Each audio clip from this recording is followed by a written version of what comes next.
Katson hiljaa vaieten taivaan rantaan tähyilen, missä viipyy sateet sen. Miksi taivas pidättää poutapilvet? Nyt vain näen, kumpa sade pisarat vuotais maahan kostuttais. Anna sade, Jumala, sydän kaipaa, odottaa. Anna kaste Golgatan virvoittamaan kuivamaan. Katson ylle vainion, tähkäpäät jo kypsät on. Korjumiehet puuttuvat, lapset Herran uupuvat. Johda jälleen ristin luo, missä virtaa lähde tuo, joka janon sammuttaa. Lapset Herran uudistaa. Anna sade, Jumala, sydän kaipaa, odottaa. Anna kaste Golgatan virvoittamaan kuivamaan. Tahdon nähdä voiman sen, joka muuttaa ihmisen. Veren voiman valtavan murtukahlee maailman. Herra, tässä polvistun, en voi muuta, antaudun niihin käsiin, tässä jään, jossa arven jäljet näen. Anna sade, Jumala, sydän kaipaa, odottaa. Anna kaste Golgatan virvoittamaan kuivamaan. Ja kaikki yhdessä. Anna sade, Jumala, sydän kaipaa, odottaa. Anna kaste Golgatan virvoittamaan kuivamaan.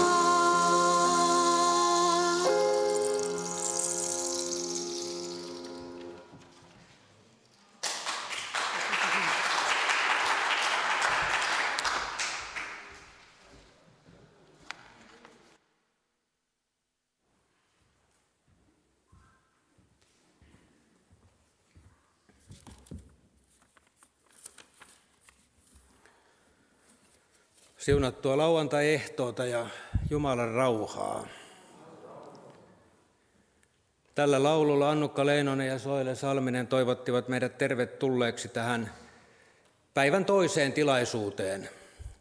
Ja minäkin lausun teidät vielä Jeesuksen nimessä tervetulleiksi. Erityisesti on ilo lausua tervetulleeksi tähän tilaisuuteen myös Timo Närhi ja Matti Mäki. Matti todisti meille voimallisesti tuossa päivätilaisuudessa ja Timo piti voimallisen saarnan. Ja nyt olemme sitten tässä hetkessä. Olisiko nyt korrektia kiittää teitä? Kiitos todistuksesta ja kiitos Jumalan sanasta, jota Timo olet jakanut ja myös tässä tilaisuudessa jaat. On hienoa, että pääsitte käymään täällä Harjavallassa näin isänpäivän aattona. Me jatkamme yhteisellä laululla hengellisen laulukirjan laulu 187.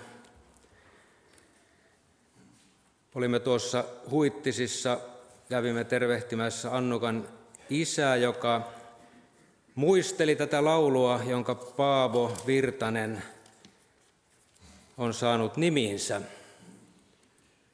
Ja sanoittaja on tuntematon, mutta me tiedämme kyllä, kuka sanoittaja on. Se on Annukan mummo Eeva Kangassalo.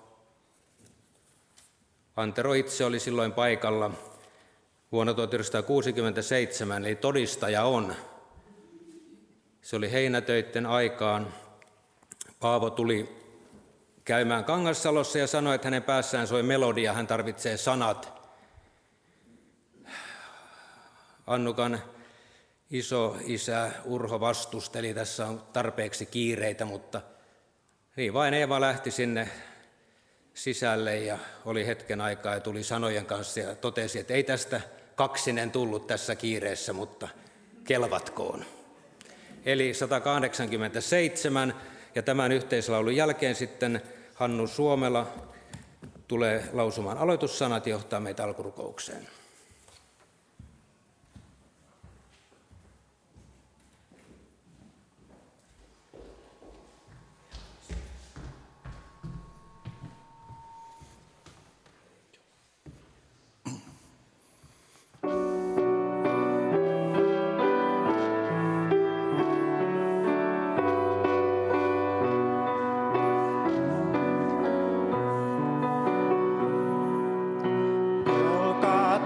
Veressä voima on, voimani siunattu verraton. Pyhässä veressä Jeesuksen voima on suuri ja ihmeellinen.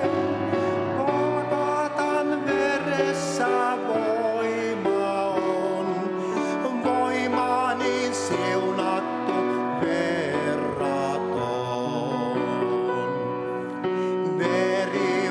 Puhdistaa syntisen, veri voi uudistaa jokaisen.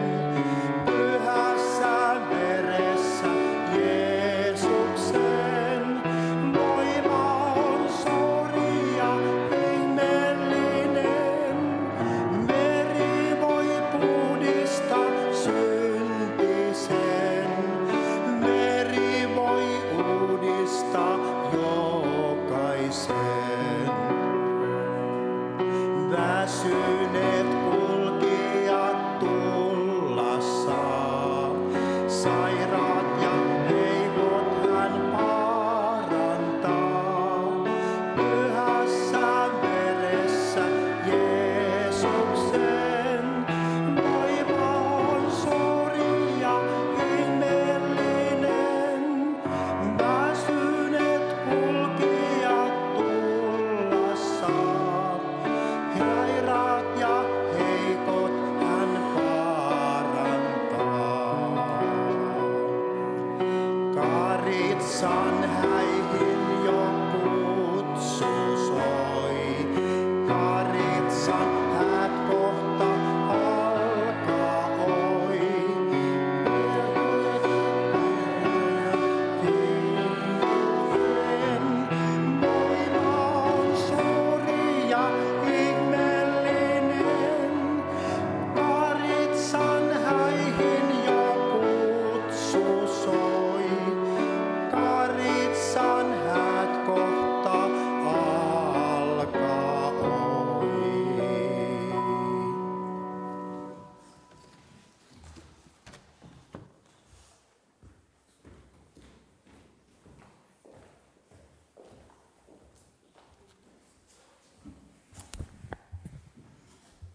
Rauhan tervehdys kaikille. Jeesus on sama, hänen voimansa on sama tänään, hänen rakkautensa on sama ja hän elää ja tänäänkin voidaan kohdata hänet. Jeesus sanoi, että hänellä on kaikki valta taivaassa ja maan päällä ja me ei tarvitse tänäänkään vähempää tyytyä eikä vähempää uskoa. Siksi me ollaan oikeassa paikassa tänään ja Jumala voi tänään tehdä ihmeen sun elämässä ja munkin elämässä. Johanneksen evankeliumin 1. luvussa lukee näin alusta. Alussa oli sana ja sana oli Jumalan tykönä ja sana oli Jumala. Hän oli alussa Jumalan tykönä ja kaikki on saanut syntynsä hänen kauttaan ja ilman häntä ei ole syntynyt mitään, mikä syntynyt on. Hänessä oli elämä ja elämä oli ihmisten valkeus. Mutta kaikille, jotka ottivat hänet vastaan, eli Jeesuksen, hän antoi voiman tulla Jumalan lapsiksi niille, jotka uskovat hänen nimensä, jotka eivät ole syntyneet verestä eikä lihan tahdosta eikä miehen tahdosta, vaan Jumalasta. Tässä puhutaan sanasta ja tänään täällä on Jumalan sana meidän keskellämme. Olemme tultu kuulemaan Jumalan sanaa ja tässä kohdassa sanottiin, että kaikille, jotka ottivat Jeesuksen tämän sanan vastaan, hän antoi voiman tulla Jumalan lapsiksi. Ja kyllä siinä voimaa tarvitaan, kun ihminen tulee Jumalan lapsiksi. Mutta Jumalan voima on ihmeellinen voima ja se muuttaa ja antaa sydämeen uuden toivon ja antaa Jeesuksen veri puhdistaa synnistä, saa puhtaan oman tunnon ja niin voi elämäänsä jatkaa eteenpäin sitten uutena ihmisenä ja tänäänkin meidän keskuudessa on Jumalan pyhä henki ja saamme olla varmat siitä, että Jumalalla on asiaa varmaan meille monelle ja hän voi tänään tehdä tosiaan ihmeitä. 14. samassa luvussa jatkaa, sana tuli lihaksi ja asui meidän keskellämme. Me katselimme hänen kirkkauttansa, sen kaltaista kirkkautta kuin ainokaisella pojalla on isältä, ja hän oli täynnä armoa ja totuutta. Jumalan sana on tosiaan totuus ja siinä on tämä armon puoli myös. Tuossa monta kertaa sanotaan, että miehen sanaa voi luottaa, mutta monta kertaa ollaan huomattu, että ei ihmisen sana ei ole pitänyt, vaan ollaan monta kertaa saatu pettyä ihmisiin. Joku saarnamies, että hänellä on sinkkunaisille semmoinen 10 pisteen vihje, että ainoa mies, johon et petty, on Jeesus Kristus. Ja näin on tänäänkin, että jos haluat semmoisen persoonan elämääsi, johon et tule pettymään, niin hän on Jeesus Kristus ja hän tänään on täällä ja hän rakkaasti kutsuu meitä Jumalana yhteyteensä. Tässä oli, että alussa oli sana ja sana oli Jumala. Jeesus on itse Jumala ja hänen kauttaan on kaikki luotu.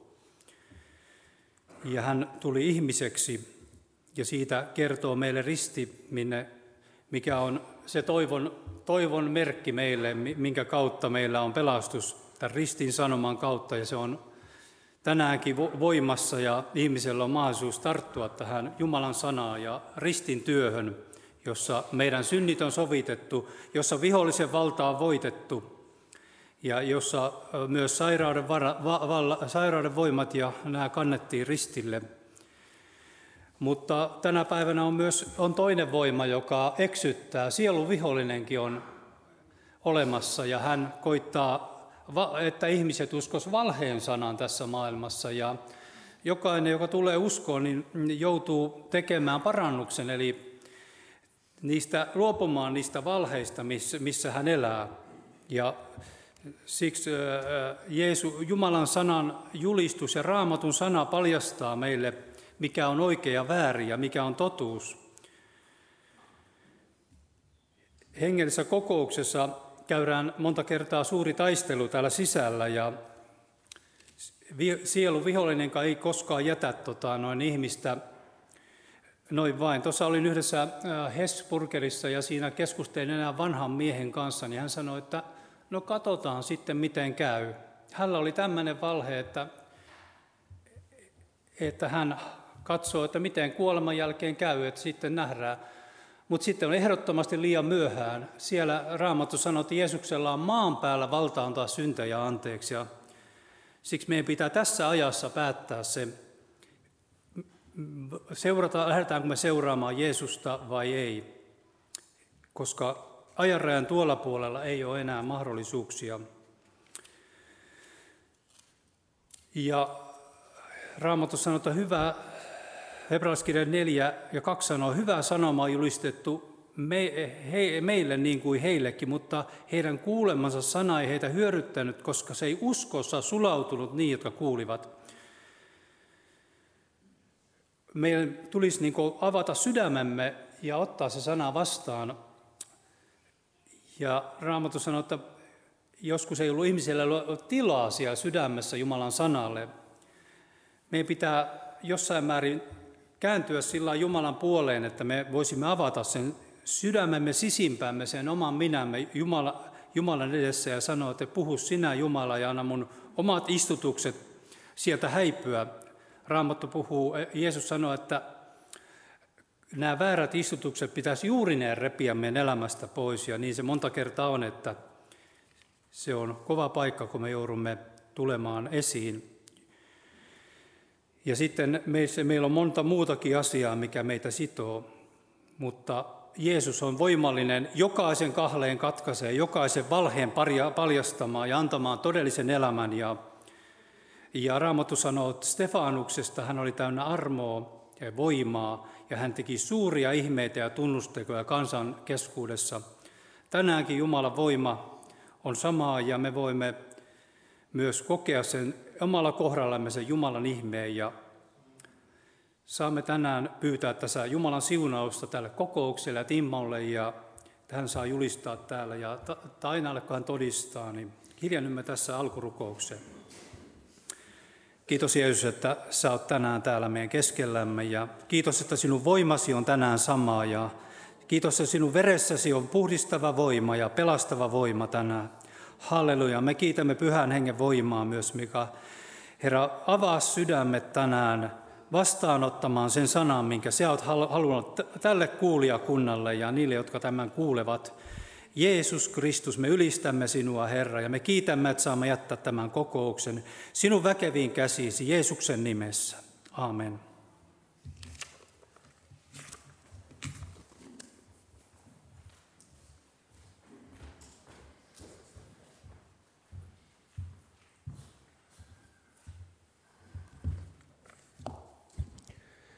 Kiitos Hannu näistä evankelistan sanoista.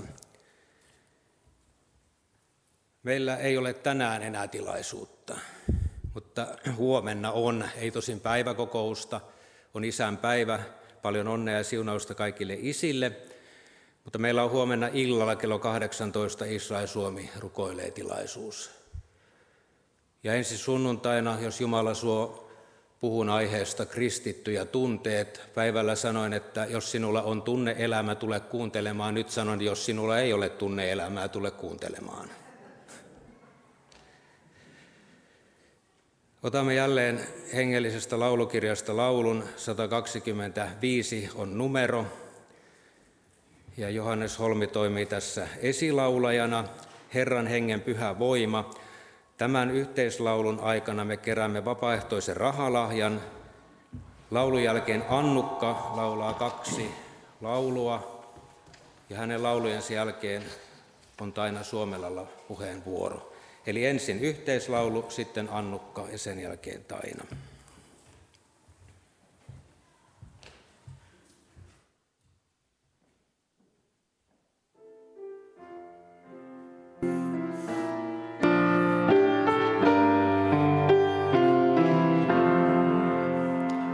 Herran hengen pyhä voima täällä on nyt siunaten.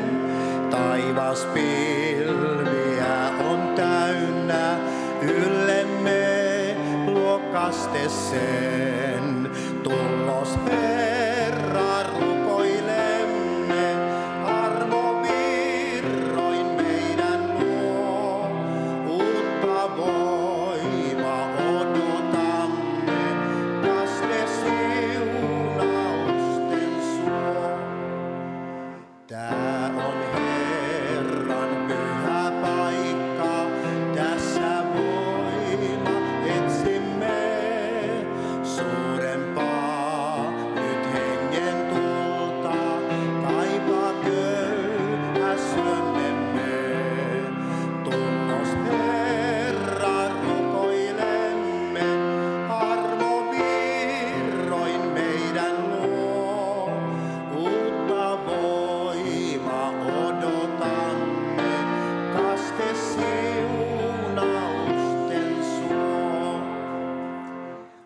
armon Herra keskellämme.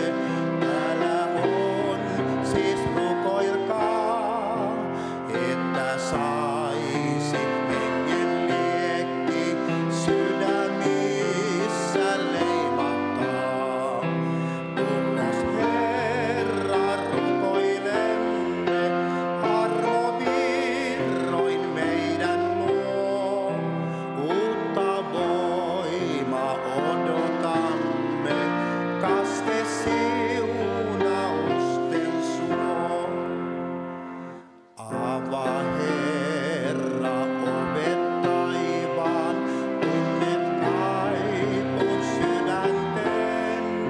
Sieluille suo virvoitusta kautta hengen virtojen.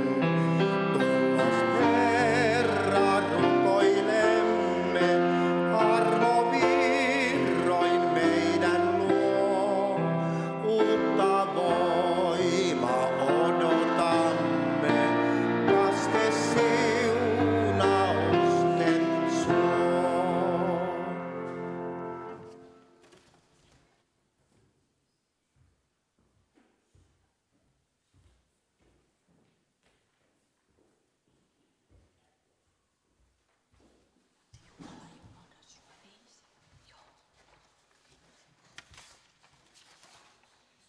Tuossa muutama viikko sitten tuli tieto, että Kyösti Ruut on kuollut.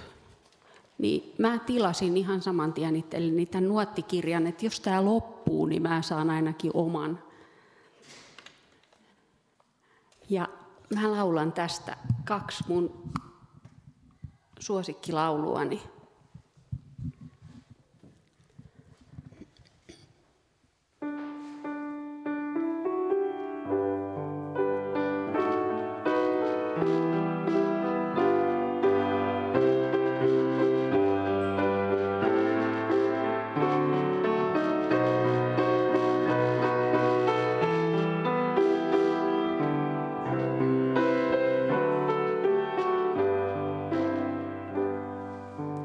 Unohdettu ihminen on yksin, surun roska viiltää haavoja.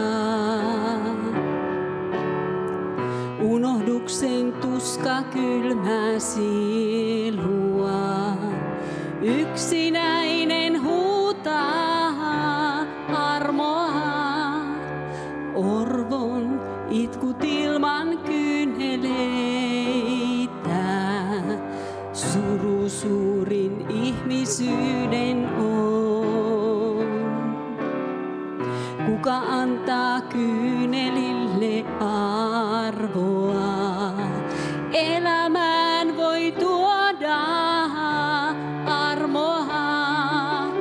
Jumala ei unohda sua koskaan, ihmiset kun sinut unohtaa. Sielusi ei yksin ole koskaan, Jumala ei hylkää milloinkaan. Ihmiskunnan hylkäämänä Herra yksinäisen osan valitsi. Unohduksen tuskan kantoi kerran, yksinäistä silloin ymmärsi. Itke orpo ilon kyyneleitä, Jumala sua paljon rakasti. Kolkatalla sydämensä Herra, kyyneleesi kaikki keräsi. Jumala ei unohda sua koskaan, ihmiset kun sinut unohtaa. Sielusi ei yksin ole koskaan,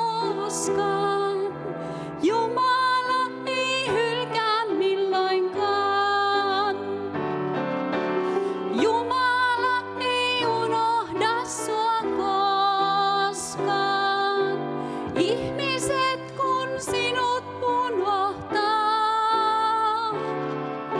sielusi ei yksin ole koskaan. Jumala ei hylkää milloinkaan.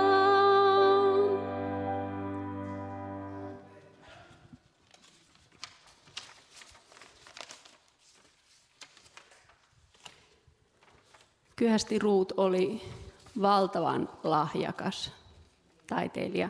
Mun mielestä nämä on niin hienoja nämä sen laulut.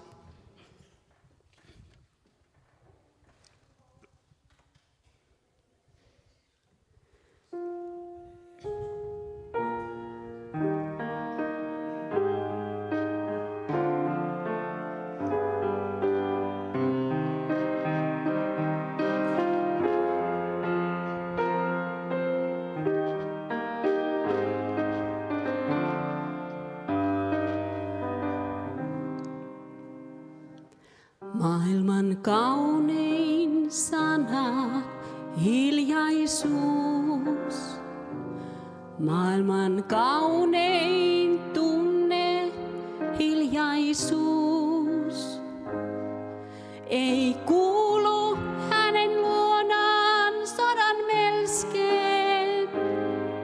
Ei riidat pelottavat äänet. On vain hiljaisuus, suloinen hiljaisuus. Hänen luonaan hiljaisuus.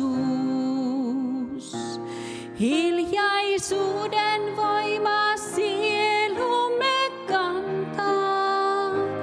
Levon rauhan suuren nautinnon antaa. Kuka sielumme tämän tunteen antaa? Vain Jumala, vain Jumala. Hiljaisuuden voima sielumme kantaa. Levon rauhan suuren nautinnon antaa.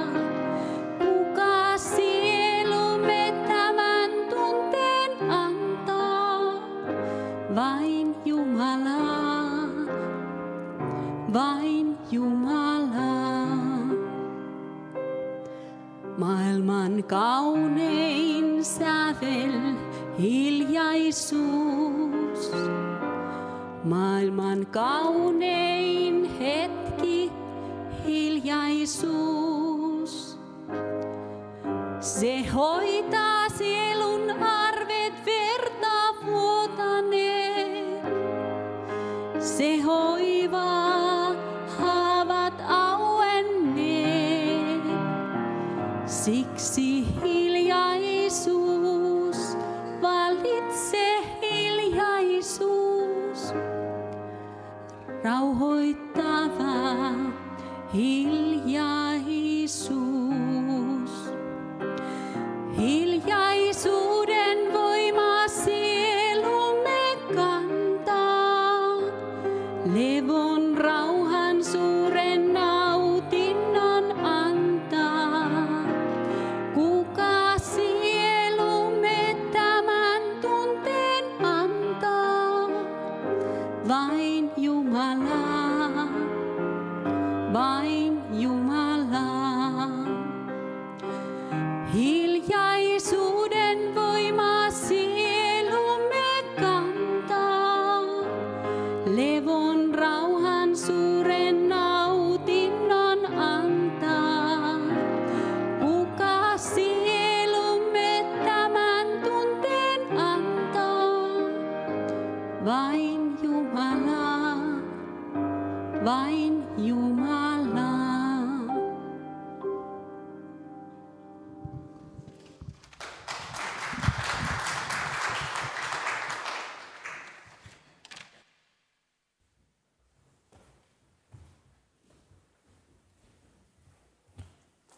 Joo, hei kaikille. Mun nimi on Taina Suomela ja tänään mä todistukseni kautta haluan antaa esimerkin siitä, että miten Jumalalla on meille jokaiselle pelastussuunnitelma ja se on yksilöittäin voi olla hyvin erilainen, vaikka se tavoite on kaikille yhteinen, eli meidän pelastuminen Jeesuksessa Kristuksessa ja sen totuuden avautuminen, sitten Jumalan suunnitelman toteutuminen meidän elämässä.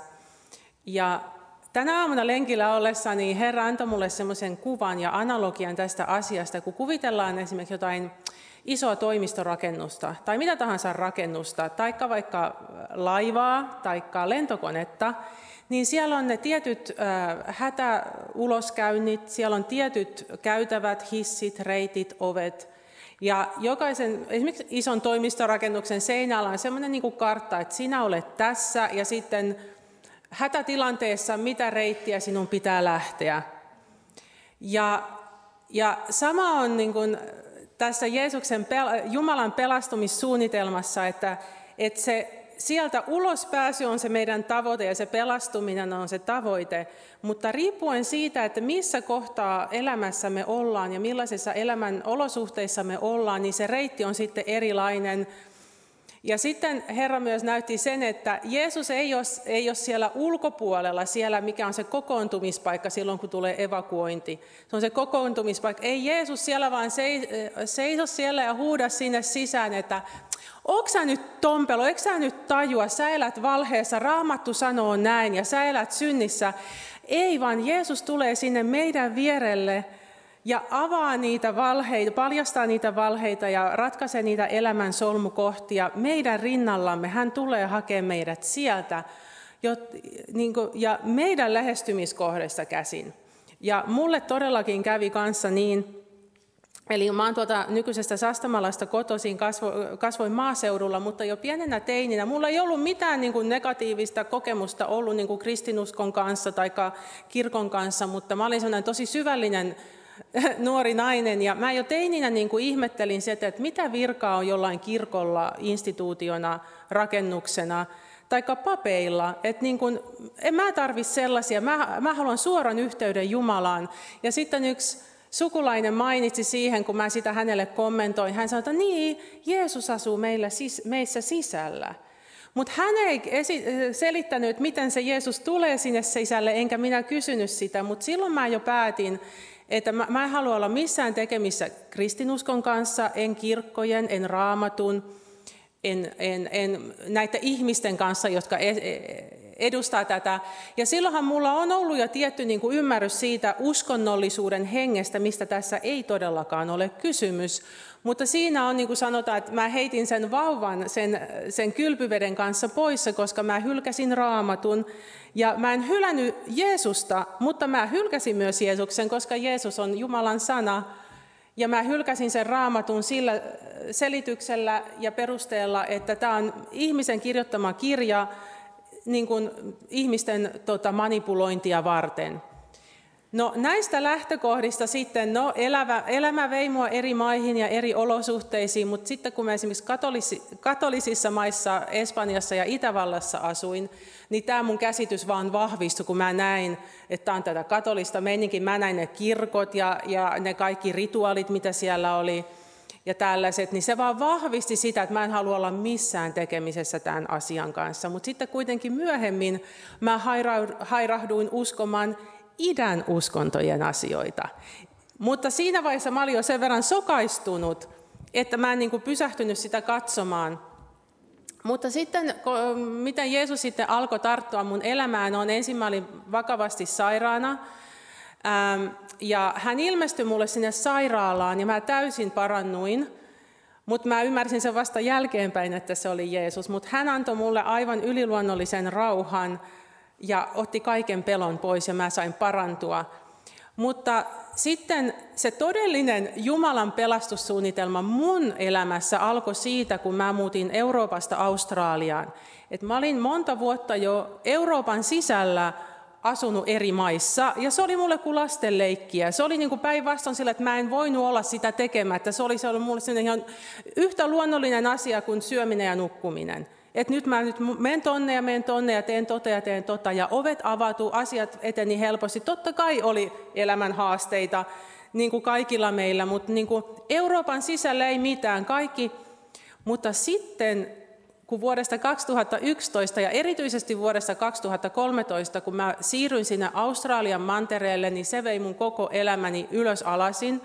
Se ravisutti mun koko elämääni, mun identiteettiäni, aivan kaikkea mun elämässä.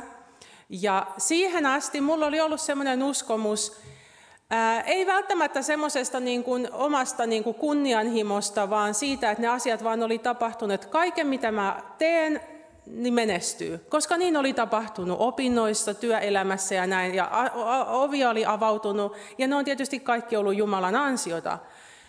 Mutta sitten kun se Australian elämänvaihe alkoi, niin tuntui, että mikään ei enää sujunut. Mä en enää tiennyt, kuka mä oon, mitä mun on tarkoitus elämässäni tehdä, missä mun koti on. Ja se, joka oli alkanut jo Itävallassa asuessa, koska mä muutin Itävallasta Australiaan, niin Itävallassa mulla oli asiat todella hyvin elämässä, maallisesti ajateltuna, mutta siellä mua alkoi niin vaivaan se kysymys, teenkö mä sitä, mitä varten mä oon tähän maailmaan syntynyt. Vaikka mulla on näin hieno työpaikka, ihana kaupunki, jossa mä asun, mutta teenkö mä sitä, mitä varten mut on luotu? Ja by the way, mikä on mun elämän tarkoitus? Minkä takia mun pitää olla tämmöisessä pahassa maailmassa? Mikä järki tässä on? Ja siitä alkoi semmoinen kyltymätön totuuden etsiminen. Ja sitten siinä vaiheessa, kun mä olin siellä Australiassa ja sieltäkin muutin sitten takaisin Eurooppaan, kun se oli niin vaikea asia. Mun elämä oli niin epästabiilia silloin, mutta juuri siinä vaiheessa Jumala niin kuin purki minusta pois semmoisia uskomuksia, että mun ihmisarvo riippuu täysin siitä, mitä mä teen ja mitä mun CV:ssä lukee ja miltä mun elämä näyttää ja mun suorituksiin liittyen.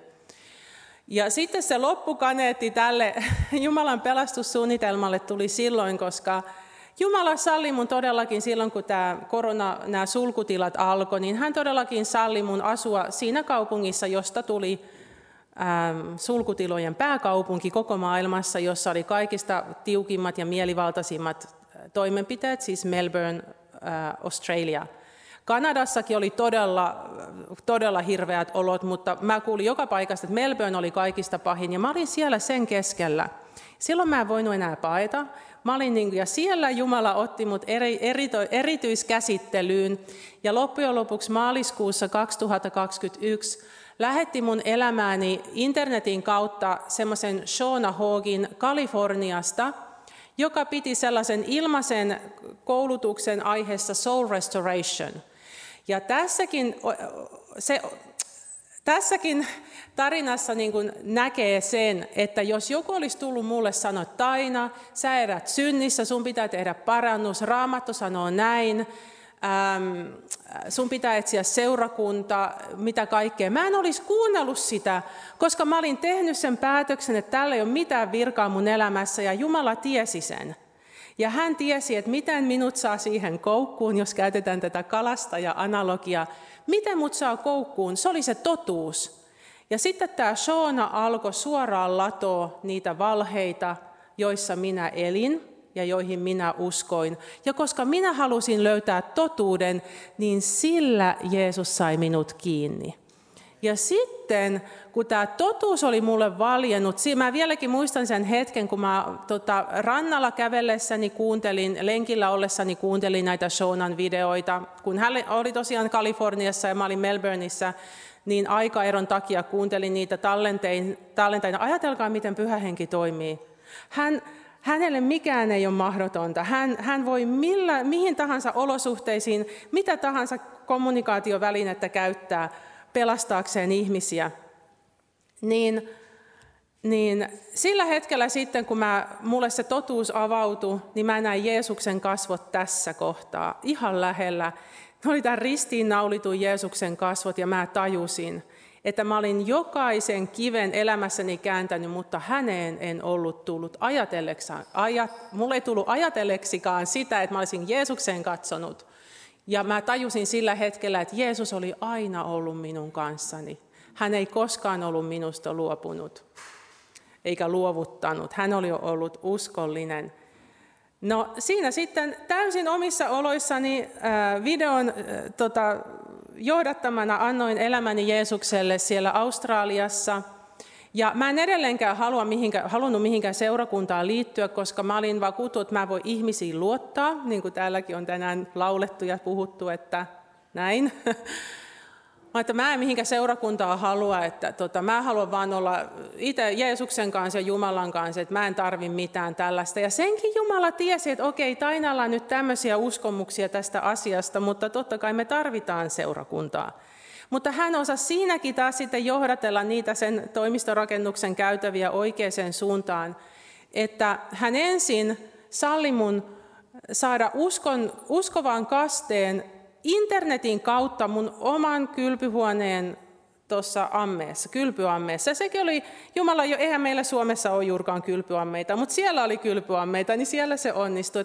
Mulla oli siinä videolla sitten Los Angelesissa, Fearless Church Los Angeles, niin siellä pastori lausui kastesanat ja minä menin, he siellä videolta katseli ja minä menin uskovan kasteelle ja se oli niin voimallinen kokemus, että oksat pois. Ja taas kunnia Jumalalle, Pyhä Henki pystyy mitä tahansa tekemään. Mikään paholaisen suunnitelmat, jotka liittyy tähän korona-asiaan ja mitä silloin tapahtui, niin ei pystynyt Pyhä Henkeä pysäyttämään, kun oli otollinen aika. Seuraavana päivänä Jeesus alkoi kutsua minua takaisin koti-Suomeen ja 5 viikkoa myöhemmin mä laskeudun Suomeen. Asunto oli ostettu, työpaikka oli saatu, kaikki oli järjestetty. Kaikkien niiden esteiden yli, mitä siihen aikaan oli ja erityisesti Australiassa. Niihin en nyt tässä mene, koska on aika rajallinen, mutta sekin on niin kuin todistus itsessään, miten se prosessi meni. Mutta se, mitä mä sitten siinä myös opin, oli se, että jos ajatellaan tätä vaikka isosta toimistorakennuksesta evakuoitumista. Mä muuten Melbourneissa kerran, mä olin työpaikassa, meillä oli 26. kerros, missä meidän toimisto oli ja tuli palohälytys. Me käveltiin ne raput alas. Et se evakuointi ja tämä pelastusoperaatio voi olla hyvin monisäikeinen ja kestää monta vuotta niin kuin mullakin kesti, mutta se tapahtui. Niin mitä mä sitten opin myös, että kysymys ei ainoastaan ole siitä, että me nyt päästään sinne kokoontumispaikalle, eli pelastutaan ja me ollaan Jeesuksen omia ja sitten me vaan rentoudutaan, että se nyt me ollaan pelastettu ja nyt kaikki on tässä. Vaan siitähän se vasta alkaa ja silloinkin pitää pysyä totuuden hengessä, eikä eksyä tämmöisiin vääriin eksytyksiin ja ainoastaan Pyhä Henki voi sen totuuden antaa ja johdattaa sitä Jumalan suunnitelmaa. Ja lopetan tämän todistuksen siihen, haluan siitä vielä ihan hetken puhua, että kuinka tärkeää, että mä oon sen huomannut, että kysymys ei ainoastaan siitä, että mä nyt olen pelastunut, että nyt on kaikki tässä, mä voin ehkä vähän muiden puolesta vielä rukoilla, mutta hei, se mun alkuperäinen kysymys, joka silloin Viinissä siellä liikenneministeriön kansainvälisen asioiden osastolla mulle suuri kysymys, kun siellä mä rupesin kysymään, että mikä on mun elämän tarkoitus, mitä varten mä oon täällä maan päällä. Ja mikään ei olisi mulle kauheinta ajatella, että mä lähtisin tästä maailmasta ja mä en olisi toteuttanut elämäni suunnitelmaa, että mä olisin elänyt ihan turhaa, vaikka mulla olisi ollut menestyksekäs tai jollain tavalla muka onnellinen elämä. Mutta jos mä en ole sitä toteuttanut, mitä varten mut on luotu, niin tässä ei ole mitään järkeä. Ja sitten mä palasin siihen sitten tämän pelastuksen jälkeen, että Jumala, niin mikä sun suunnitelma mun elämälle on?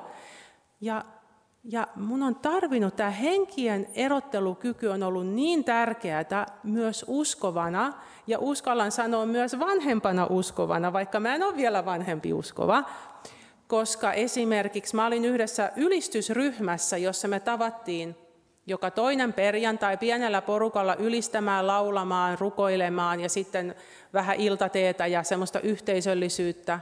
Mutta jossain vaiheessa mä rupesin huomaamaan, että mä tylsistyin siellä. Ja sitten mä soimasin itse, että sinä saat tylsistyä, sun pitää nyt ylistää. Toi on paha asia, että sä saat. Sitten mulle tuli huono omatunto, että mä tylsistyin.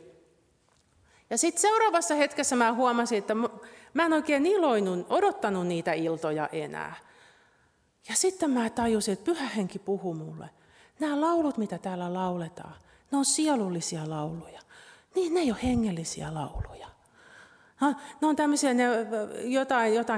Ja tämmöisiä asioita Henki meille avaa. Ja varsinkin näinä päivinä, näinä aikoina pitää olla pysyä valveilla ja haluta, että Herra saa toteuttaa meidän suunnitelmansa meidän elämässä. Ja se tarkoittaa jatkuvaa hengellistä kasvua, totta kai niin paljon levosta käsin kuin inhimillisesti mahdollista, mutta se ei pääty siihen, että me nyt evakuoidaan siitä rakennuksesta, sitten me mennään siihen puiston penkille ja rentoudutaan, vaan että tämä elämä jatkuu ja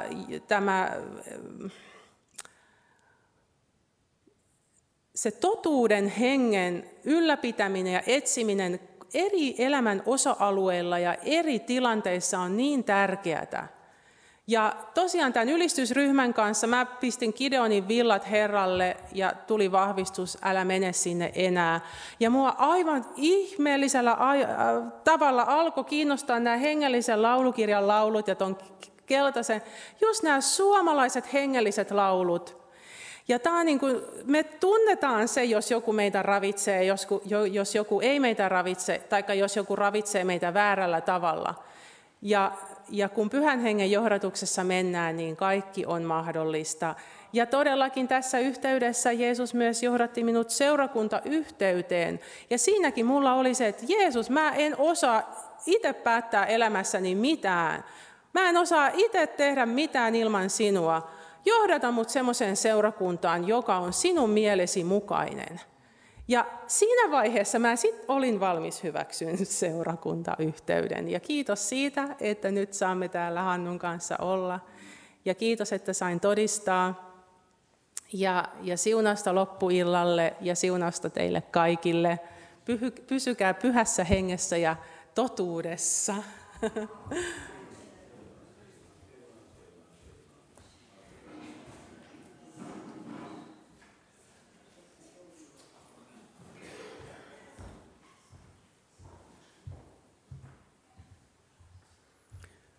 Kiitos Taina. Tämä oli modernin ajan ihmisen kertomus etsimisestä ja löytämisestä ja päättyi onnellisesti. Kiitos Herralle. Annukka laulaa yhden laulun, sen jälkeen Timo tulee julistamaan meille Jumalan sanaa. Kiitoksia Soile, Johannes ja Annukka. Ja tässä on sitten lopuksi myöskin esirukouspalvelua. Alttari avataan tilaisuuden lopussa.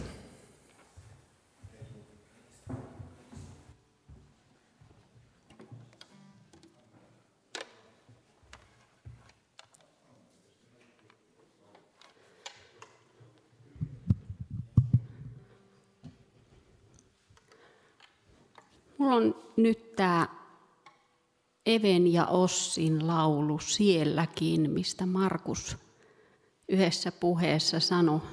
Mäkin tykkään tästä laulusta.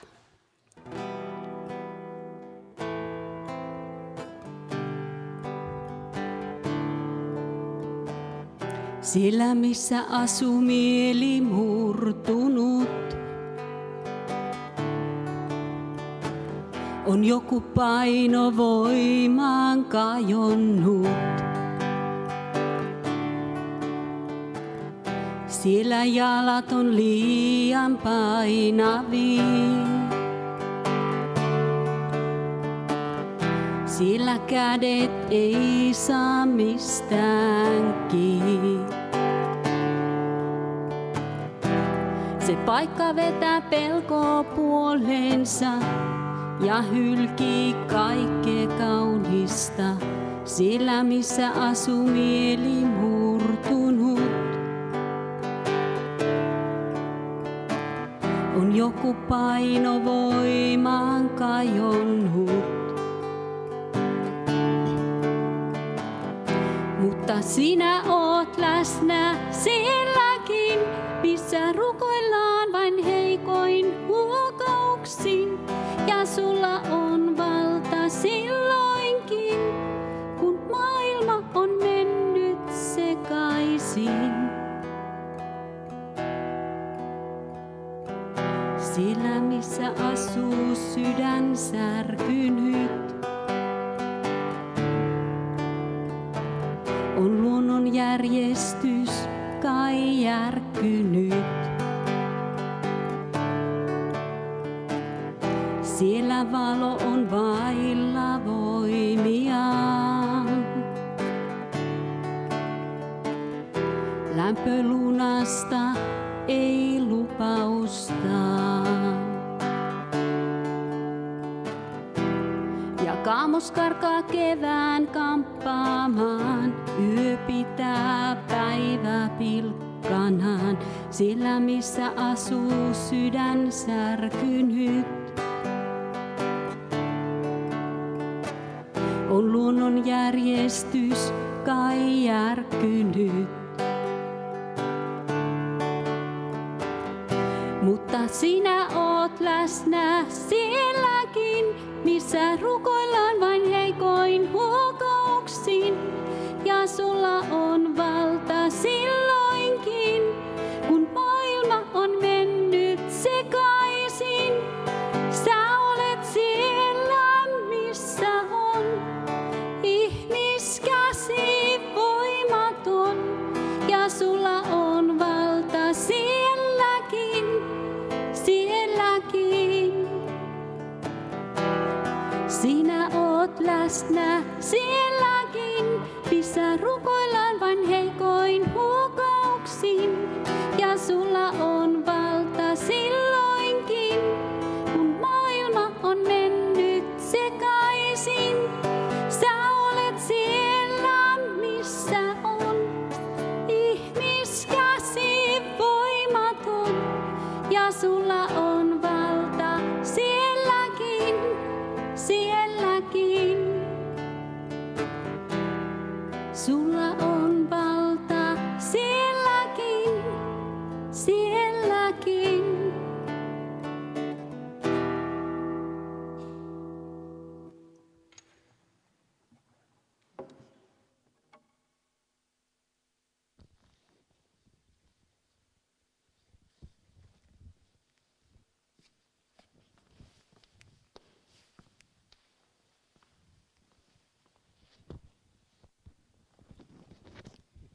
Matti, mä kerron sulle nyt yhden asian, mutta ei puhuta kellekään. Me ei lähetä täältä mihinkään, me jäädään tänne.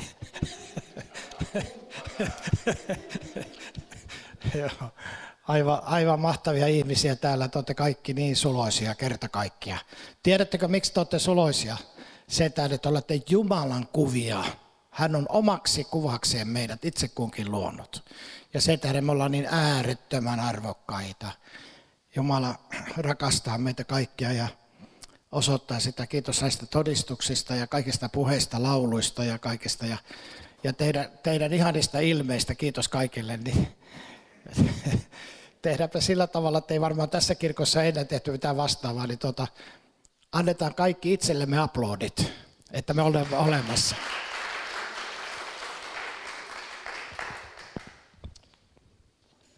Joo, mulla tuli nyt ihan selvä johdatus tähän tilanteeseen sellainen, että mä haluan kertoa nyt ihan lyhyesti millä tavalla Jeesus löysi minut. 60-luvun alkupuolella Turusta muutettiin Ruotsiin, Etelä-Ruotsiin, Purosi-nimiseen kaupunkiin, tekstiilikaupunkiin ja meitä kun on 9 lasta siinä ydinperheessä, niin isä halusi viedä tuon lapsikatraan Ruotsiin ja varmistaa sillä, että saadaan varmasti työtä, kun Suomessa oli silloinkin vähän heikko se työtilanne. Ja muista, kun tultiin sinne Sjöbon kaupungin osaan, kerrostalosta saatiin asuntoja. Sitten kun tuli kouluun menoaika, niin kyllä se oli aika orpo-olo, kun niin ei sanakaan oikeastaan ruotsia.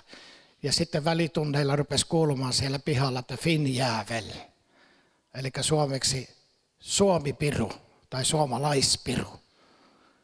Ja koulukiusaaminen oli ihan huipussaan niin mä sitten ajattelin, että tähän tehdään loppu ja mä nappasin yhtä ruotsalaista kaveria siellä välitunnilla ja annoin sille kunnon selkäsaunaa ja kun muut katteli sitten siinä ympärillä, niin ne tuumasi, että tuolle ei kannata enää toista kertaa huutaa Finjävel. Että se loppui kerralla kuin kananlento. No meillä oli sitten, kun tutustuttiin näihin ruotsalaisiin kavereihin, niin meille tuli ihan hyvä yhteys ja meillä pikkuhiljaa muodostui semmoinen poikajengi. Ja ihan mahtavaa yhteisoloa, pelattiin jalkapalloa ja kaikenlaista touhua. ja näin. Mutta sitten kun vuonna 1965 Ruotsin hallitus vapautti nuorisolle keskikaljan, niin täytyy sanoa, että siitä alkoi murheellinen vaihe meidän elämässä. Viina, alkoholi ja siihen riippuvuus tuli pikkuhiljaa ja alamäki alkoi hurjaa vauhtia. Ja meitä oli joku 15-20 parhaimmillaan siinä jengissä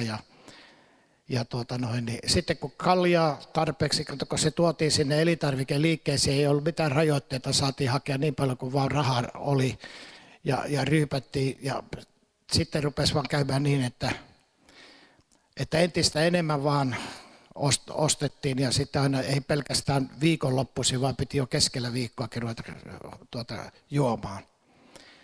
Ja huomattiin, että sitten tuli kaikki muu rikollisuus ja väkivalta ja tämmöinen niin kuin kuvioihin mukaan. Ja se meni niin pitkälle, että meillä oli todella monta kertaa poliisien kanssa ottelut ja iltapäivälehdet kirjoitteli siitä, mitä siellä Köpun kaupungin osassa tapahtui. Ja mä ajattelin nuorena 16-17-vuotiaana, että jos mä jatkan tätä jengielämää, ja varsinkin silloin, kun Köpun elokuvateatterissa niin pyöri se Helvetin enkelit tämä filmi, jengin kanssa mentiin sinne ja katsottiin ja saatiin sieltä ideoita, että hankitaan tuommoiset kettingit ja ruvetaan niiden kanssa tappelemaan, saadaan lisää mainetta. Eli alamäki meni vaan rajumpaan suuntaan. Ja mä tiesin sen, että jos mä jatkan täällä, niin mä kohta löydän itseni nuorisovankilasta. Ja mä aina ajattelin, että mä en halua ainakaan nuorta elämää pilata siihen, että mä istuisin jossakin kivesisässä jossakin vankilassa. Ja onneksi sain sen verran järkeä päähän, että mä katosin, mä häipyin sieltä jengen keskeltä. Sieltä ei ollut helppo irtautua, mutta sillä tavalla, että kun menin Suomeen viettämään kesälomaa, niin en enää palannutkaan Etelä-Ruotsiin Purosiin, vaan jäin Eskilstynaan Keski-Ruotsiin. Ja mun velipoika Sakari, mua 2 vuotta vanhempi, niin hänellä oli työsuhdeasunto. Siellä Eskilstynän sairaalan takana oli 3 sellaista kerrostaloa, joiden nimi on Tro, hopp och kärlek. Usko, toivo ja rakkaus.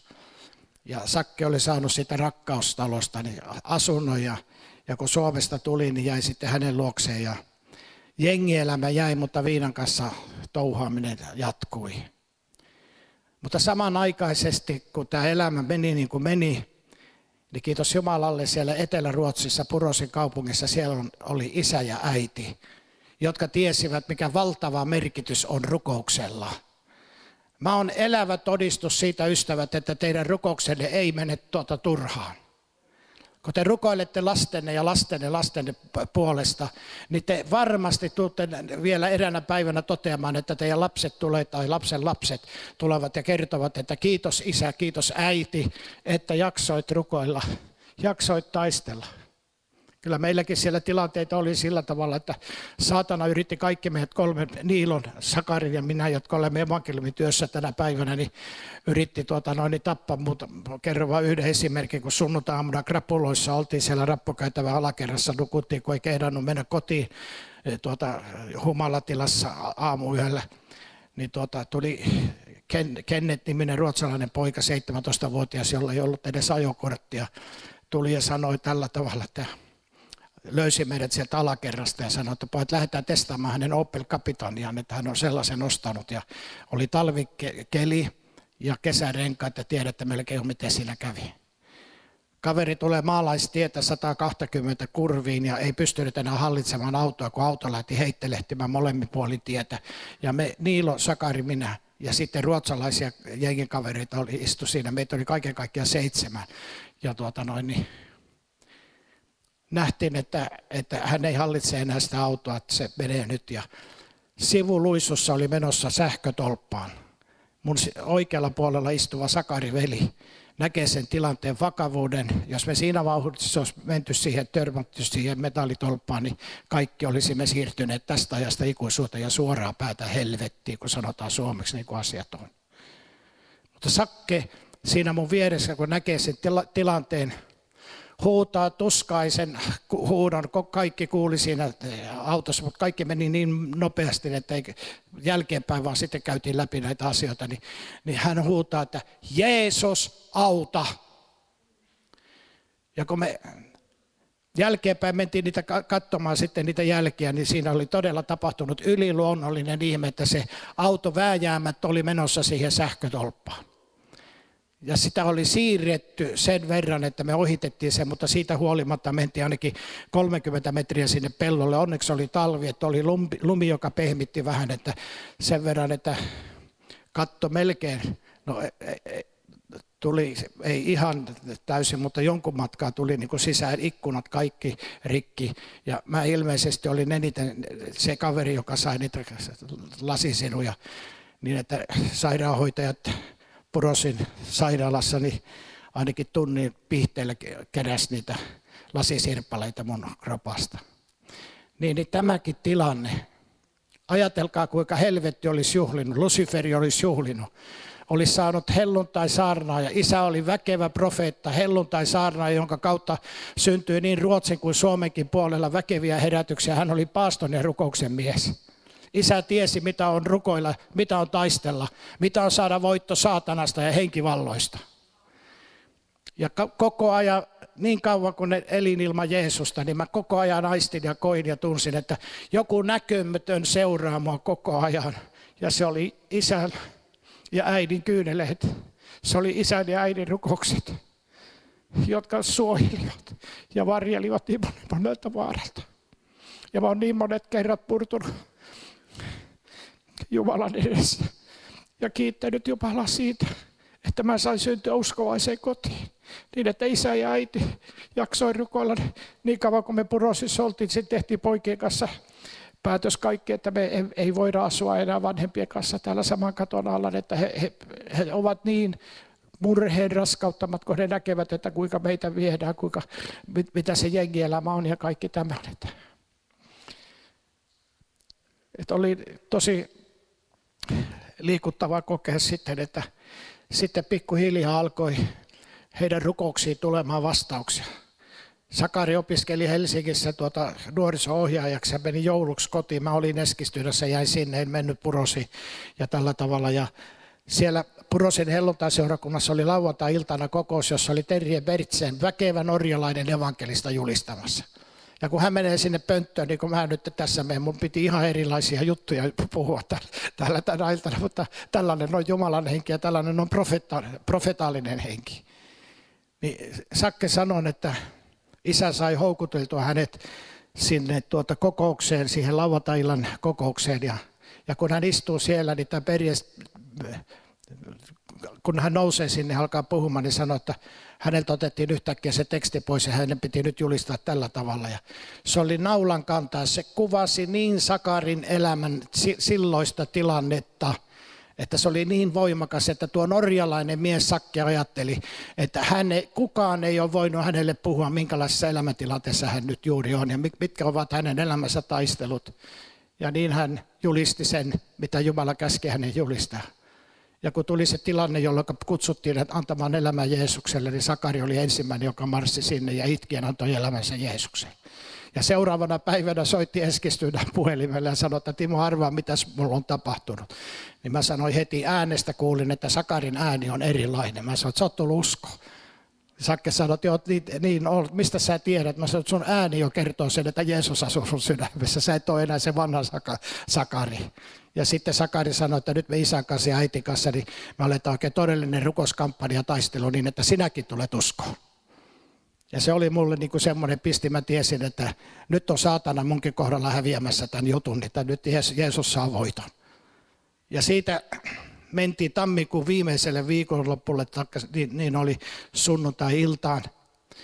Jälleen krapuloissa erittäin huonossa kunnossa, niin menin sinne soittamaan. Silloin ei ollut kännyköitä, kun elettiin vuotta 1970, niin menin puhelinkioskille soittamaan itseni sairaslomalle. Ruotsissa oli semmoinen systeemi, että jos sä sunnuntai-iltana ennen 24 soitat, niin tukiraha, mikä se on, päiväraha tai näin, niin alkaa sitten maanantaista heti siitä aamusta, että sairasrahaa ja näin tukea. No sitten, kun mä olin saanut ilmoitettua siinä puhelinkioskissa sinne sairaskassaan, niin tiedättekö, kun mä siitä lähden, otan muutaman askeleen, yhtäkkiä kuulen, ihan suomen kielellä Ruotsissa niin kaunis ääni, että mä en ollut ikinä kuullut sellaista ääntä, kun se ääni sanoi, että Timo, tänä iltana sinun elämäsi muuttuu. Mä pysähdyin ja katsoin, ei oikealla eikä vasemmalla eikä missään muuallakaan, että siinä vaiheessa mä tiesin, että nyt mulle puhutaan kaikki valtias Jumala omalla rakkaudellisella, niin hellällä ja niin ihanalla äänellä, hoitavalla äänellä puhui. Ja kun otin muutaman askeleen, niin sama toistui toisen kerran. Timo, tänä iltana sinun elämäsi muuttuu. Ja kun se tuli vielä toisen kerran, niin silloin mulla täällä alkoi jotakin tapahtumaan, että padot alkoivat aukeamaan ja murtumaan. Ja mä tajusin, että Jumalalla on joku tehtävä, että Jumala tekee nyt jotakin erikoista mun elämässä. Ja kun mä olin kiipeämässä siellä kämpässä 4. kerrokseen, siinä ei ollut hissiä, ja kun pääsin niihin viimeisiin rapputasanteihin, niin yhtäkkiä mun silmissä pimeni. Mä menin heti istumaan siihen ja pidin kaiteesta kiinni. Ja mun elämäni filminauha tuli niin kuin siihen metrin päähän, näytettiin niin kuin television ruudusta, oli niin kuin filmiä katsonut, että kaikki tärkeimmät, ihan pienestä pitäen tärkeimmät vaiheet mun elämässä näytettiin filminauhana. Ja mulla tuli heti semmoinen tunne, että nyt mä kuolen. Ja tollaisessa tilassa, jolloin sisin ja omatunto ja sydän oli niin kuin maailman likaisin kaatopaikka. Mä tiedostin sen verran uskovakodin lapsena, tiedostin sen, että mulla ei ole mitään asiaa taivaaseen. Jos ei tapahdu jotakin mun elämässä, että tällä likaisella sydämellä ja elämällä, niin mulla ei ole mitään asiaa taivaaseen. Jeesus sanoi Vuorisaarnassa, että autoita ovat puhdas sydämiset, sillä he saavat nähdä Jumalan. Vain ja ainoastaan puhdas sydämiset, joidenka sydän ja elämä Jeesuksen, Kristuksen, Jumalan pojan veri on puhdistanut, he pääsevät taivaaseen. Ja mulla tuli aivan käsittämätön helvetin pelko. Hirvittävä, muutenkin oli jo niin hirvittävä olo. Ja sitten kun tämä henkinen paine vielä tuli, kun se tietoisuus, että mä en pääse taivaaseen, jos mä nyt kuolen tähän. Ja siinä mä ristin käteni siinä rappukäytävällä ja mä sanoin, että Jeesus, että jos sä vielä jaksat rakastaa mua ja antaa kaikki mun synnit anteeksi, niin mä lupaan sulle, että mä tulen koko loppuelämäni palvelemaan sinua. Ja pyysin nöyrästi, että Jeesus auta mua tässä, että mun ei tarvitse kuolla. Mä en halua 18-vuotiaana kuolla. Ja kun mä olin tämän tehnyt, niin yhtäkkiä se pikkusen hellitti se kohtaus, kun tuli pahimman luokan paniikkihäiriökohtaus. Mä meinasin tukehtumalla kuolla. Ja jos teillä jollakin on tällainen kokemus, niin tiedätte, että se on yksi hirvittävimmistä kuolemista, millä ihminen lähtee tästä ajasta. Ja kun mä olin rukoillut, niin se pikkusen helpotti niin, että pääsin siihen 3. kerrokseen. Soitin ruotsalaisille ovikelloja, ja kun mulla ei ollut siellä kämpässä silloin puhelinta, niin kysyin, että voisitteko te soittaa ambulanssi, että mulla on tosi hätä. Niin näki, että mun kasvoilta ja ilmeestä, niin että mulla oli todella hätä, kun mä en mennä saada hengitettyä. Ja ne soitti ambulanssin, ja ambulanssi tuli, noin 12 minuuttia kesti hiljalleen. Menin sinne, silloin tyttökaveri auttoi mut sinne ambulanssi. Ja niin siellä ambulanssipaareilla sama vielä toisen kerran kohtaus iski. Ja sitten kun tultiin sinne Eskilstunan sairaalaan, niin sieltä kun ne siirsi ambulanssipaareilta sairaalan pedille ja sitten lähtivät viemään lääkärit ja odotti siellä, niin nämä ambulanssimiehet, jotka työnsivät mua, niin ne katsoi aivan ihmeessään, että mitä mulla on tapahtumassa, kun mä siellä jälleen kerran, uudelleen, 3. kerran niin ristin käteeni ja pyysin ja sanoin, että tämä ei ole mikään hätäparannus eikä hätäratkaisu nyt, että nyt mä lupaan sulle Jeesus, jos tästä vielä mut jaksat pelastaa, niin mä annan koko mun loppuelämäni sulle ja vielä lupasin siellä, että kun mä olin saatanaa palvellut 100%, Jeesus sulle pistetään tuplaten 200% lähdin Jeesusta seuraamaan, halleluja. Ja se kelpasi Jeesukselle tämä rukous, että nyt Jeesus näki, että nyt Timo Närhi on tosissaan. Ei ole enää pelleilyä eikä hätäparannuksen tekoja, mitä oltiin tehty monta kertaa. Ja kun mä tein sen koko sydämestäni ja pyysin Jeesukselta syntejä anteeksi. Ja yhtäkkiä aloin tuntemaan, että semmoinen käsittämätön, näkymätön, mutta niin todellinen lämpövirta alkoi virtaamaan koko mun ruumiin, kun mä makasin siinä sängyssä. Ja tuli niin voimakas tunne, Että mä yksinkertaisesti niin mä hyppäsin pystyyn siitä sängyltä siihen käytävälle, nostin molemmat kädet taivasta kohden ja aloin kiittämään niin kovalla äänellä suomeksi kuin vaan voi, että kiitos Jeesus, kiitos Jeesus. Mä ajattelin, että se on ihan yksi hailee, mitä nuo ruotsalaiset ajattelevat, että tämä on niin ainutlaatuinen, unikki tilanne minun ja Jeesuksen kanssa, että Jeesus antoi mulle kaikki mun synnit anteeksi ja mä sain tulla nyt Jumalan lapseksi. Ja siinä tapahtui 2 ihmettä, eli ihme numero 1. Kaikki painolastit, kaikki pelkotilat, kaikki ahdistukset, kaikki synnit, kaikki syyllisyyden tunteet, ja voisi jatkaa vaikka kuinka pitkä, kaikki silmänräpäyksessä otettiin pois. Ja sitten toinen, sain kokea tämän fyysisen parantumisen siitä pahimmasta luokan paniikkihäiriöstä.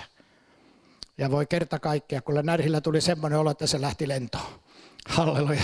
Oli kyllä niin valtava, siis mä sanon, että heti tuli maailma, kaikki velat oli maksettu ja tuntui, että mä oon maailman rikka ja maailman onnellisin ja maailman ihan suurinta kokemaa, mitä ikinä ihminen voi kokea, kun saa antaa elämänsä Jeesukselle, Kristukselle.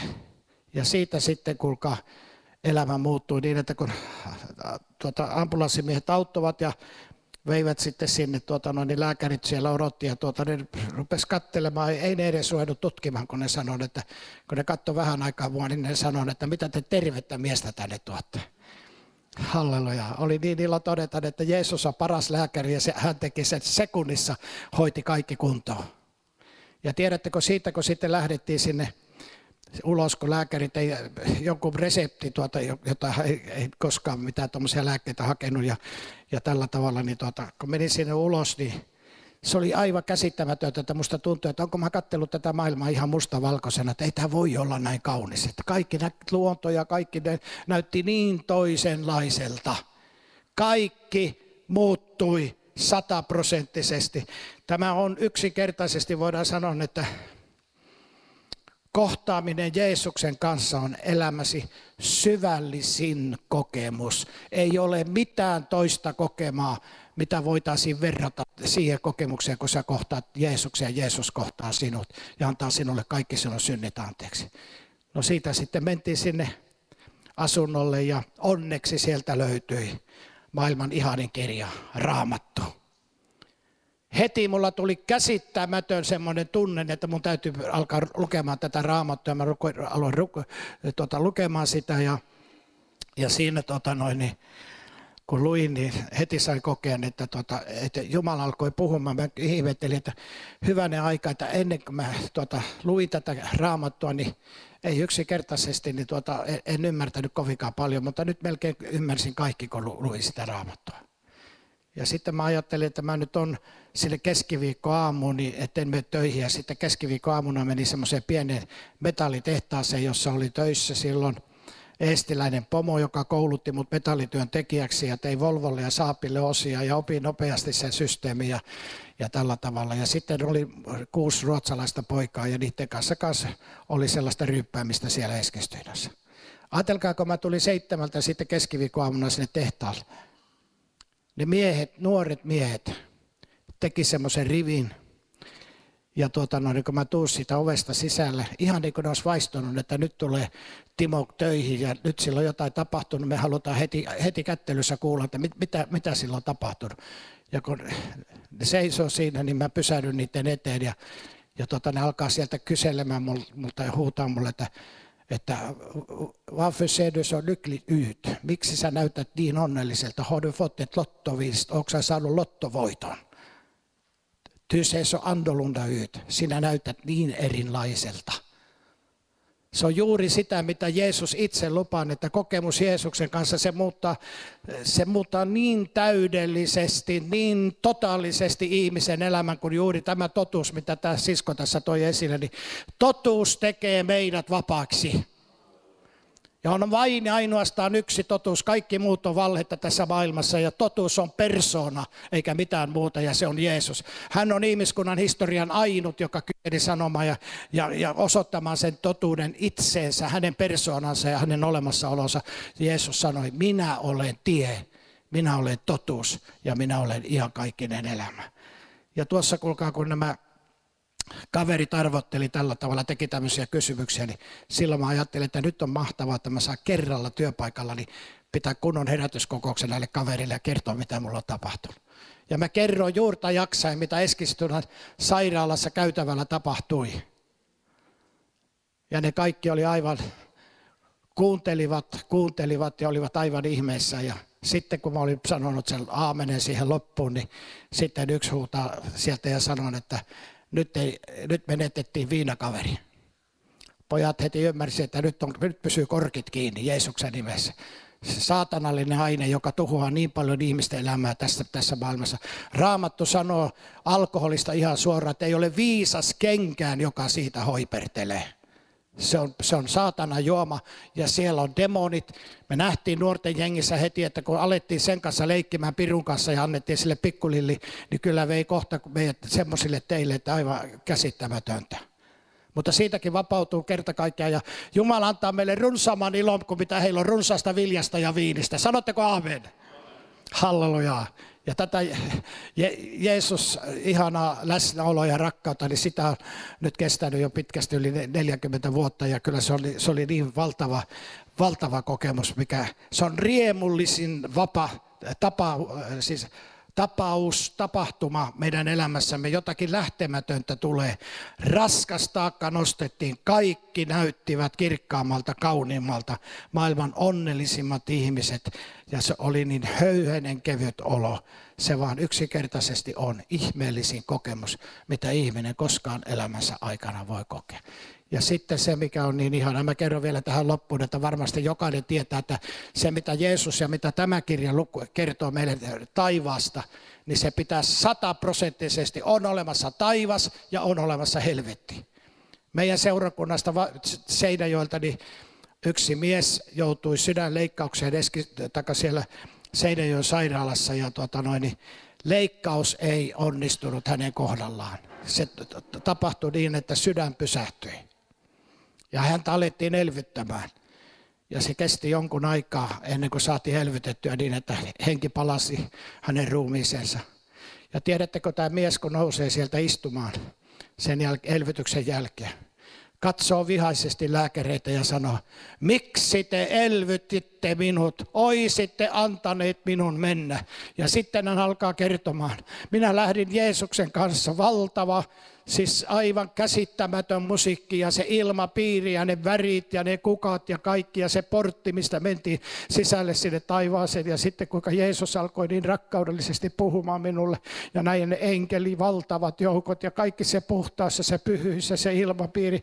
Se on jotakin sellaista, mitä jokainen ihminen kaipaa oman elämässä, saisi edes kerran elää ja olla sellaisessa valtakunnassa, jossa ei ole yhtään ainutta syntiä, jossa ei ole yhtään ainutta rikosta tai sairautta tai tuskaa tai ahdistusta tai mitä tahansa, mitä täällä on, niin hän alkaa kertomaan näille lääkäreille, että mä olisin halunnut jäädä sinne, miksi te elvytitte minut, ja hän teki tiukan ehdotuksen näille lääkäreille ja sanoi, jos vielä kerran sydän pysähtyy, niin te ette yksinkertaisesti saa minulta lupaa, te ette saa enää elvyttää, minä menen Jeesuksen luokse taivaaseen.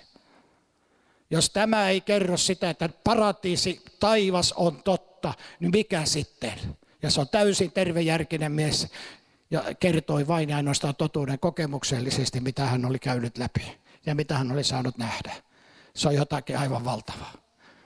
Taivas on niin ihmeellinen, täynnä riemua suurta. Siellä saa nähdä Jeesuksen. Taivas on niin ihmeellinen. Voi kuinka ihana on tietää, että ystävät, tämä murheitten maa jää. Ja kohta pääsemme Jeesuksen luokse. Mä sanon, että on aivan kuin venäläistä rulettia. Sellaiset ihmiset, jotka ei ole vielä tietoisesti antaneet elämänsä Jeesukselle, Kristukselle. Sä leikit kuule sun ikuisuus sielulla. Mä sanon, että jos mä pääsisin pitämään puheen tänä päivänä helvettiin, ne miljoonat ihmiset, jotka siellä ovat, ne rietäisivät, ne ryntäisivät, ne tekisivät kaikkensa omalta puoleltaan, että pääsisivät sieltä ulos, koska se on niin hirvittävä paikka. Vaikka siellä olisi mitään muuta kuin siellä on Lucifer ja siellä ei ole Jumalan läsnäoloa, niin helvetti on hirvittävä paikka. Ja siitä Jeesus tahtoo meidät pelastaa. Meillä on ikuisuussielu silloin, kun me lähdemme, kuolemme, sydän lakkaa pumppaamasta verta. Ja kun me irtaannumme tästä henki, Jumalan ikuisuushenki meissä irtaantuu tästä ruumiista, niin silloin me menemme ikuisuuteen, joko taivas tai helvetti. Siinä on meidän valintat.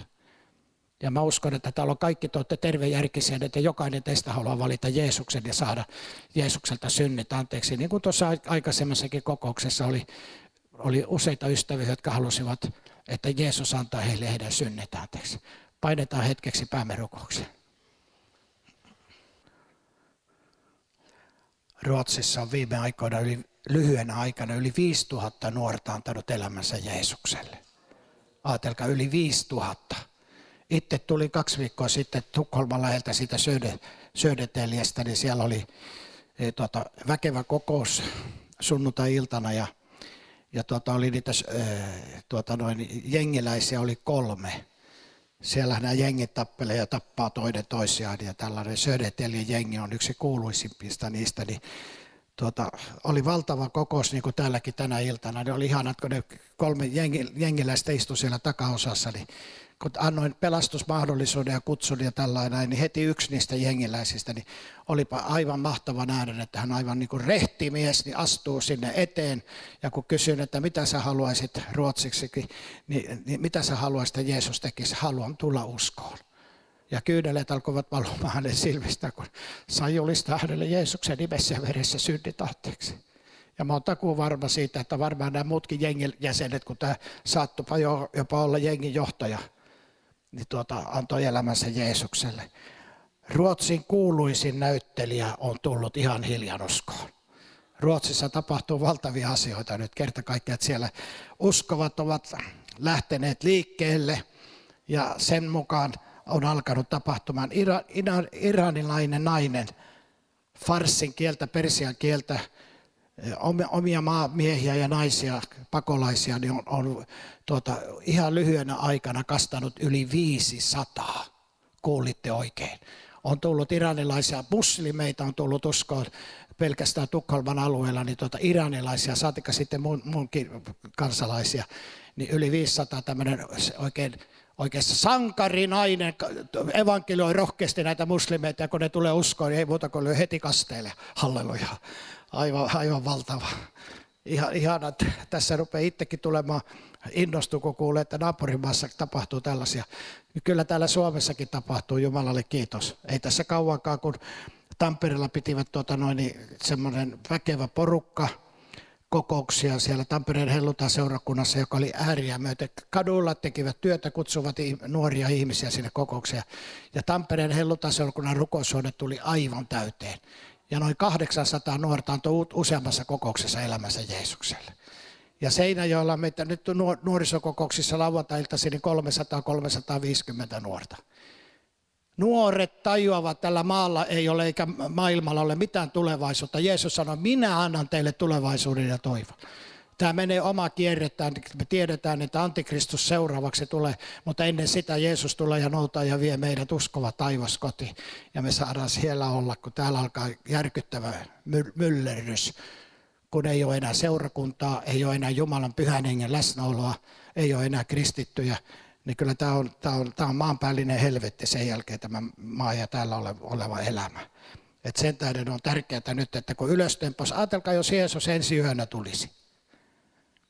Ja sä nukut vaan synnin unessa, etkä pääse ylöstempaukseen, jää tänne.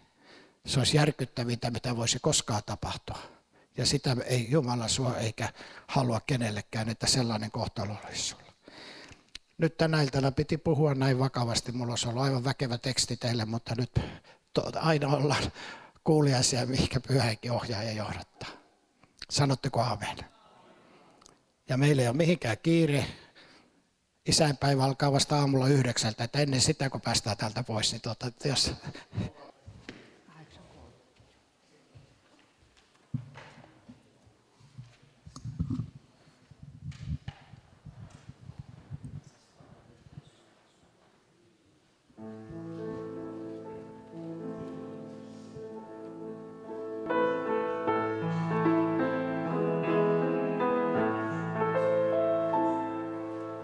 Vain yksin Jeesus hän mulle riittävi.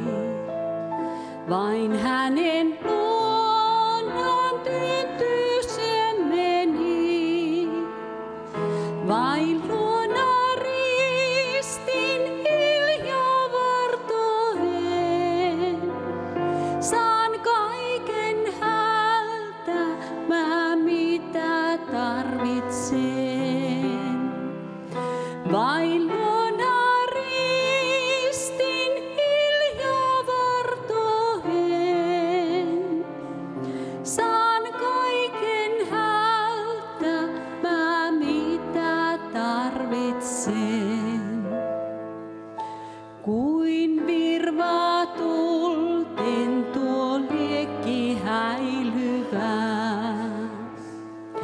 On täällä onnekkainkin elämää. Pois rientää hetket onnen päivien. Vain Jeesus antaa voi onnen ainaisen. Pois rientää hetket onnen päivien. Vain Jeesus antaa voi onnen ainaisen. Kun Jeesus riittää, kun kaiken peittää yö ja sydän tuskan täyttämänä lyö. Kun kuljen kautta korven pimennon, vain Jeesus riittää, hän yksin luonain on. Kun kuljen kautta korven pimennon, vain Jeesus riittää, hän yksin luonain on. Vain Jeesus riittää, kun myrskyt raivoaa ja aallot uhkaa purren upottaa. Oi auta Herra, huudan tuskassai. Hän työntää myrskyn, kun on mun purressain. Oi auta Herra, huudan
ja käskyt rikkoneet. Armahduksen saavat täällä kaikki katuvaiset. Täällä missä syytökset on tyhjiin rauhenneet.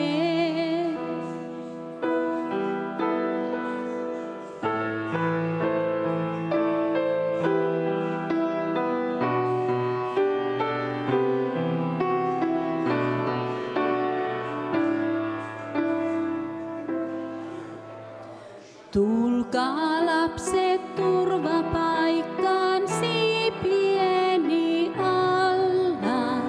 Tulkaa vaikka ihmiset on teidät tuominneet. Ristiltä saa armahduksen vastaanottamalla. Taivaaseen on tie ja portit siellä auenneet.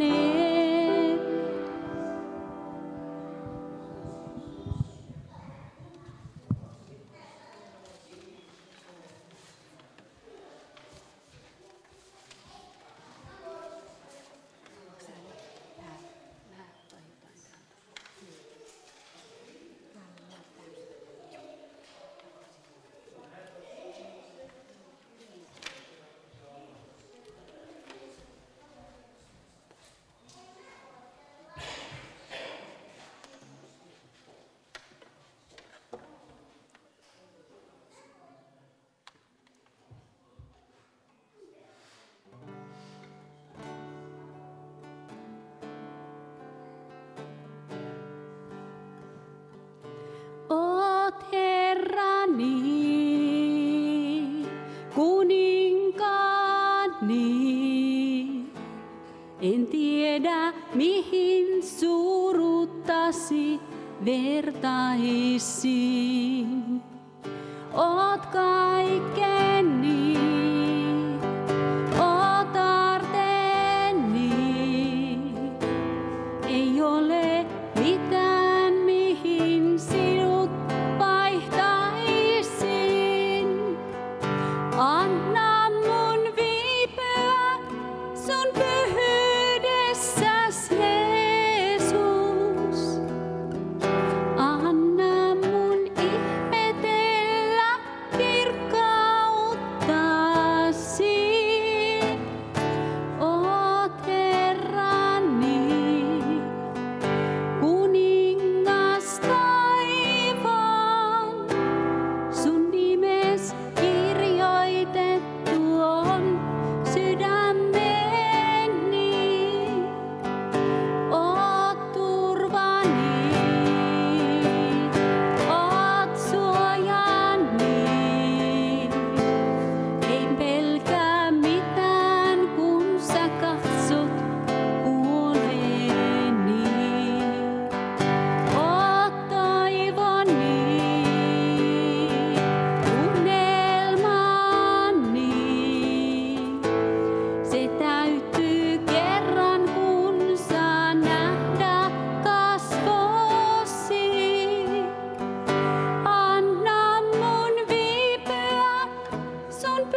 näet tyhjän sydämen. Kerran rakastin sua niin kokonaan. Tänään naamioiden takaa katson kasvojasi sun. Kuitenkin sua janoon lähemmäksi taas. Nyt takaisin saavun luokses kylmennyt mä oon. Uskon liekki hauras sammumaisillaan. Mua kosketathan käsin hellin, tahdon sinut kohdata.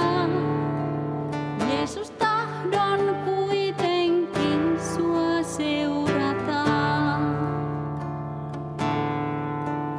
Otathan Herra käteesi ja puhtaaksi tee.